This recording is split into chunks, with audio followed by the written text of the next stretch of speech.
நாம் எல்லோரும் கண்களை மூடி கர்த்தரை நோக்கி நாம் பார்ப்போம். பாஸ்டர் இருந்த நாட்களிலே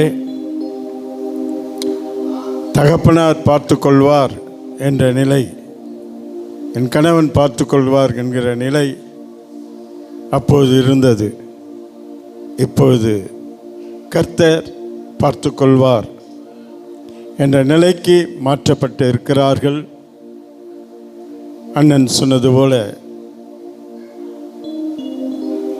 அன்பு தேவ ஊழியர் பிள்ளைகளை அதிகமாய் நேசிக்கக்கூடியவர், சகோதரி அதிகமாய் நேசிக்கக்கூடியவர். சாட்சிகளை கேட்டோம். இப்போது தகப்பன் ஒரு நல்ல ஸ்தானத்திற்கு போயிட்டார், கணவன் போயிட்டார். இப்போ கர்த்தர் தான். நாம் அவரிடத்தில் கேட்கும் பொழுது அவர் ஒரு குறையும் வைக்கப் போகிறதில்லை. ஏன்னா ஆண்டவர் சொன்னார், என் நாமத்தினால எதை கேட்டாலும் உங்களுக்கு செய்வேன். அதை செய்ய போகிற கர்த்தரை ஒரு விசை நோக்கி பார்ப்போமா? நல்ல இயேசுவே, நன்றி செலுத்துகிறோம். ஆசீர்வதிக்கப்பட்ட இந்த நல்ல நாளுக்காய் நன்றி. ஆண்டவரே, எங்கள் அன்பு சகோதரர் தேவரூபன் இன்றைக்கு உம்முடைய சமூகத்தில் இருக்கார்ப்பா.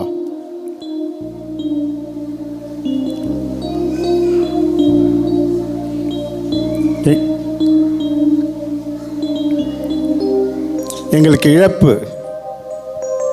அது ஈடு செய்கிறது நீங்கள் ஒருவர் தான், மனிதர்கள் அல்ல. ஆகினால இந்த குடும்பத்தின் தேவைகள் இன்னதென்று நீர் அறிவீர்.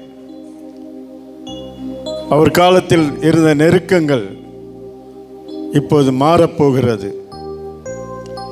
பிள்ளைகளுக்குரிய தேவைகளை கர்த்தர் நீர் பூர்த்தி செய்ய போகிறீர். எப்படி என்று தெரியாது, ஆனால் உம்மால முடியும்.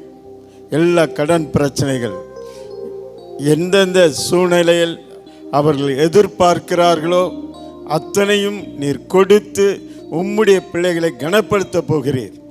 ஆண்டவரே, உம்மை ஸ்தோத்திரம். நீங்கள் சொன்னீங்க, அநேக ஜாதிகள் கடன் கொடுப்பாய், கடன் வாங்காது இருப்பாய், ஜாதிகளுக்குள்ளே உன்னை உயர்த்துவேன் என்று சொன்ன கர்த்தர் இன்றைக்கு இந்த குடும்பத்தின் தலைவராய் இருந்து நீங்கள் பொறுப்பெடுத்து நடத்த போகிறீர். அதற்காய் நன்றி ராஜா. ஆண்டவரே, உம்மை ஸ்தோத்திரம். இந்த 3 பிள்ளைகளுடைய குடும்ப தேவைகள், மகளுடைய குடும்ப தேவைகள் அத்தனையும் கர்த்தர் நீங்கள் சந்திக்க போறீங்க. எந்த ஒரு காரியத்திற்கும் அவர்கள் ஏங்கி நிற்க போகிறதில்லை. அவர்கள் நினைக்கிற பொழுதே கர்த்தர் கொடுத்து உம்முடைய பிள்ளைகளை கனப்படுத்த போகிறீர். அதற்காக நன்றி செலுத்துகிறோம். ஆண்டவரே, பாஸ்ட் இருந்த நாட்களில் நடந்த ஊழியத்தை காட்டிலும் இனி ஆண்டவரே, ஊழியத்தின் எல்லையை நீர் விரிவாக்கி திரளான ஆத்துமாக்களை கொடுத்து இந்த குடும்பத்தை நீர் கனப்படுத்த போகிறதுக்காக நன்றி செலுத்துகிறோம். தொடர்ந்து நீர் ஆசீர்வதியும், பெரிய காரியங்களை செய்யும். இயேசு மூலம் கேட்கிறோம் பிதாவே, ஆமென்.